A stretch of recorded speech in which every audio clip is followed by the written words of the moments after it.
लगलया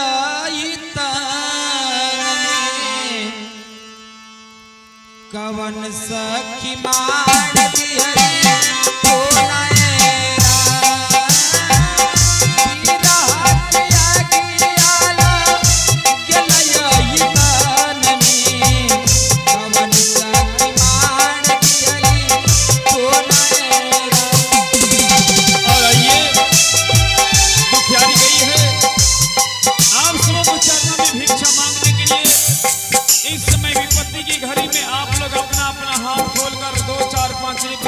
दान करेंगे।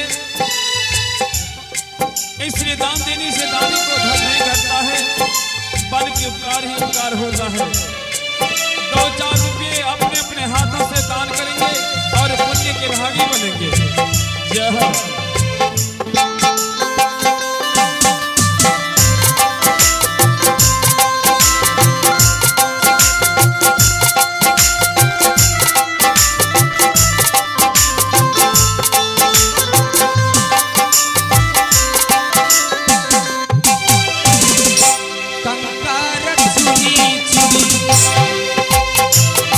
महला बनावा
आज मैं शमशान घाट में अपने बेटे की कर की रुपया चुकाकर अपने बच्चे की दाह संस्कार कर दूं। मैं इस नगर बस्ती से कर के लिए कुछ रुपये लाई हूं।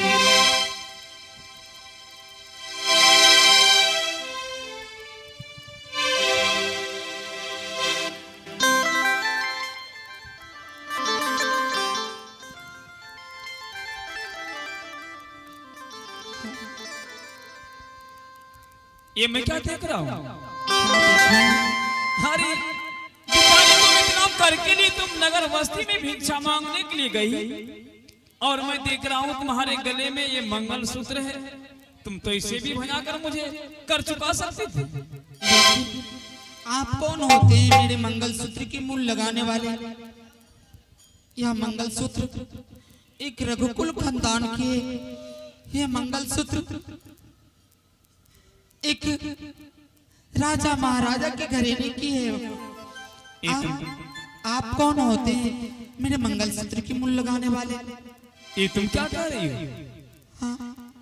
अरे दुखियारी, मैं अब से कुछ देर पहले तुमसे पूछे थे कि तुम्हारे पीछे कोई सहारा नहीं है और तुम मेरे सामने झूठ बोली कि मेरे पीछे कोई सहारा नहीं है, और अभी तुम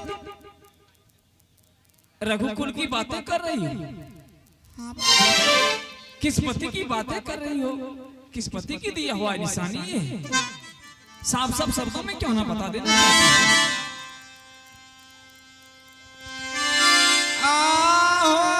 जो त्याग के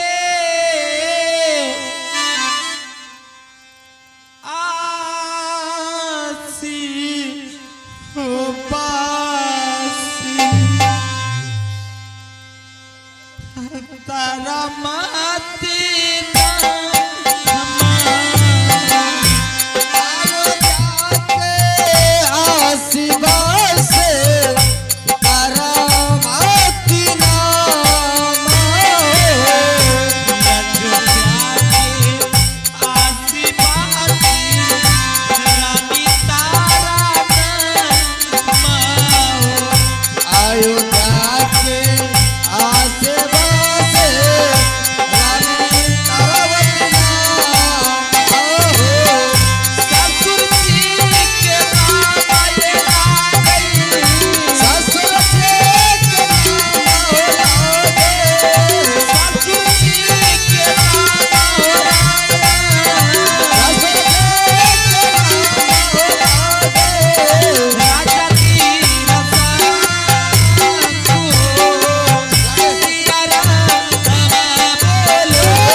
महारानी तारावती, स्वामी आप क्या मुझे नहीं पहचाना?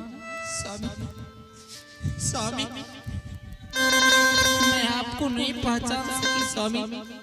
परंतु महारानी, मेरे पुत्र को क्या हो गया? स्वामी, अपने पुत्र को सर्प ने दंश कर ली। क्या सर्प ने दंश कर लिया? हाँ स्वामी।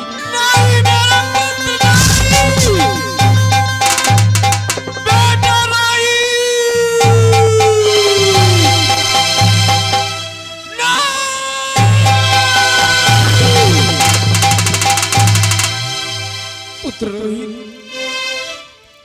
ये क्या हो गया तुम्हें? ये क्या हो गया तुम्हें? नहीं मेरे बेटे, नहीं मेरे पुत्र, मुझे छोड़कर तुम अकेला नहीं जा सकते। राजा हरिचंद्र, ये क्या अपने पुत्र को मुंह माया में पड़ गए हो? संभलो संभलो संभलो, जिस पुत्र को बेच दिया वो तुम्हारा पुत्र कैसा, जो अपनी पत्नी को बेच दी वो पत्नी कैसा। संभलो संभलो संभलो हरिचंद्र, सच पे चलो, ये तो सच धर्म नष्ट हो जाएगा। अपना मालिक का हुक्म करो। हे ईश्वर, ये मैं क्या सुन रहा हूं? ये बात तो बिल्कुल सत्य है। जिस पत्नी को मैंने अपने हाथों से बेच डाला वो किस बात की पत्नी? जिस पुत्र को मैंने त्याग कर दिया वो किस बात का पुत्र? इस समय मेरा धर्म, मेरा कर्तव्य एक ही है, सत्य को पालन करना। इस समय मैं अपने मालिक का नमक खाता हूं, मालिक का सरियत देता हूं। मालिक का सरियत देना मेरा फर्ज बनता है, चाहे ये मेरा पत्नी क्यों ना हो, चाहे ये मेरा पुत्र क्यों नहीं। इस बेचारे ने मुझे कर तो चुका दिया, लेकिन कफन बाकी रह गया है। बेचारी, तूने अपने हाथों से मुझे कर तो चुका दिया, लेकिन कफन मेरे मालिक की आज्ञानुसार सवा गज बाकी रह गया। लेकिन बाबा, अब मैं किसकी मदद मांगने के लिए जाऊं? किसके पास जाऊं? कर और कफन के लिए कर की रुपया तो अदा कर दी हूं, कफन के लिए मेरे आंचल से सवा गज कफन फाड़ लीजिए बाबू।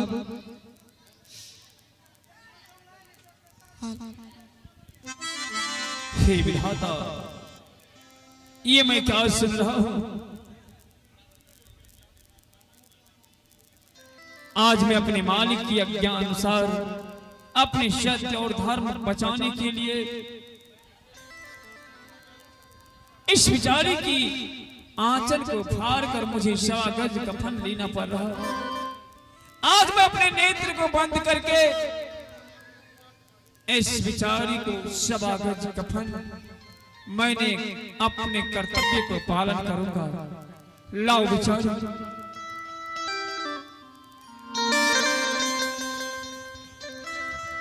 मैं 1 2 3 के सहारे आज अपने मालिक का हुक्म पालन करूंगा, लेकिन अपने शक्ति को कभी अटल नहीं होने दूंगा।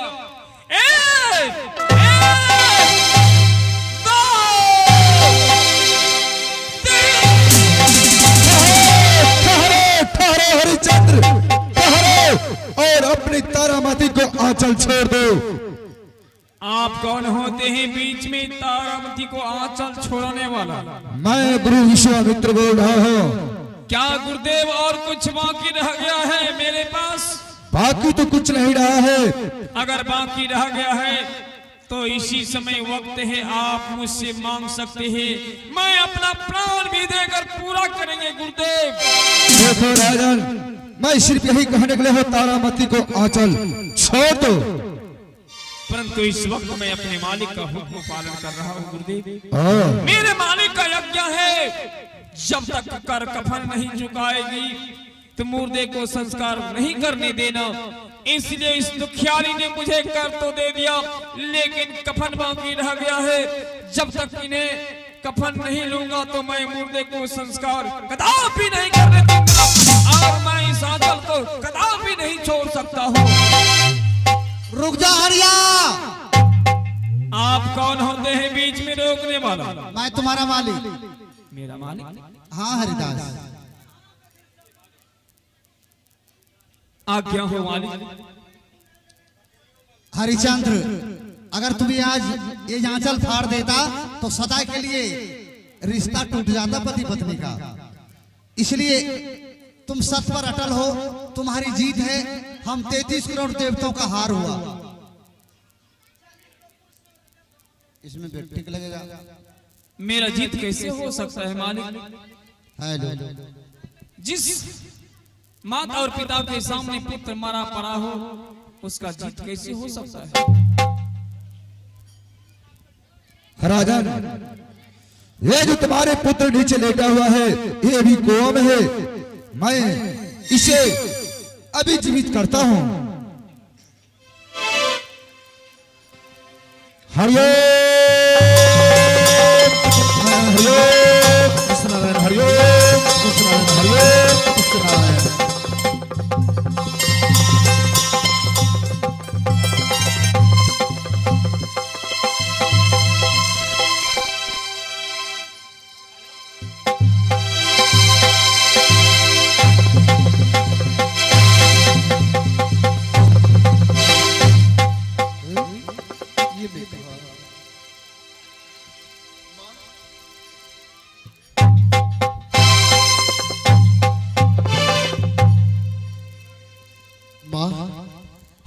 इस शमशान में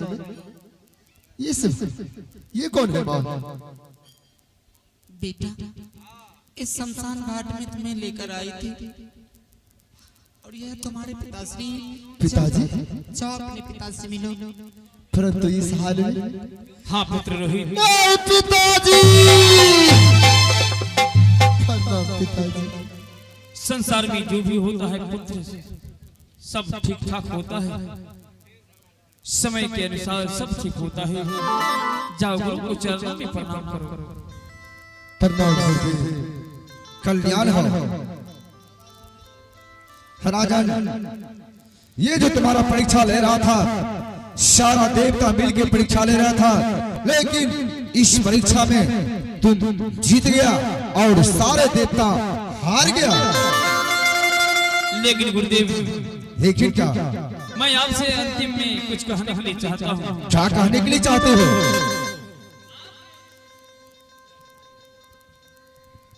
आपने जिस प्रकार से इस हरिश्चंद्र से परीक्षा लिए, आज दिन के बाद ऐसा परीक्षा किसी भी मानव के साथ नहीं लीजिएगा। सत्य बोल रहे हो। अगर ऐसे मानव के साथ परीक्षा लिया जाए तो घोर अनर्थ हो जाएगा। आज दिन के बाद ऐसा कोई मानव से परीक्षा नहीं लिया जाएगा। और दूसरा प्रश्न है, संसार में पापी धर्मात्मा सभी प्रकार के लोग होते हैं, सभी प्रकार के मानव होते हैं। ईश्वर अपने अपने कर्म के अनुसार उसे भोगने के लिए देते हैं। सत्य बोल रहे हो। और मैं आपको चरणों में यही विनती करना चाहता हूँ, क्या? संसार में पापी हो या धर्मात्मा हो, सभी व्यक्ति के लिए एक दिन के लिए स्वर्ग की रास्ता खुला रखेंगे, हमेशा खुला रहेंगे। जो अच्छा कर्तव्य करेंगे उसके लिए ईश्वर का रास्ता हमेशा खुला रहेंगे। ताकि गुरुदेव मानव को यह पता चले कि सत्य की राह पर चलने वाले को कैसा फल होते हैं और अधर्म के राह पर चलने वाले को क्या फल होते हैं। बात सत्य है, लेकिन हरिचंद्र, तुम्हारा राजपाट सर का ताज स्वयं रखा हुआ है, लेकिन सबसे पहले एक बार जयकार लगाइए, बोलिए सत्यवादी राजा हरिचंद्र की, सत्यवादी राजा हरिचंद्र की, तारामती रानी की, तारामती रानी की, बबुआ रोहित दास की, बबुआ रोहित दास की। भाई इसी जगह से मेरा कहानी संपन्न होता है और आप लोगों को सेवा कर रहे थे हमारे new musical orchestra and Bidesiya drama party, जो कि ग्राम खेर हो, थाना पुरैनी, जिला मधेपुरा से चलकर हमारे प्रोपराइटर साहब श्री 108 अशोक बिहारी जी सेवा कर रहे थे अपने तमाम नन्हे मुन्ने कलाकारों के साथ। इस कहानी में जो भी त्रुटियां मिले होंगे और त्रुटियां होते रहते हैं, बच्चे समझकर क्षमा करेंगे। और आइए इन्हीं क्षण शब्दों के साथ अपने बाने पर, अपने कहानी पर विराम लेंगे और आप लोग एक दो रिकॉर्डिंग देखिएगा, उसके बाद अपना अपना घर जाइए।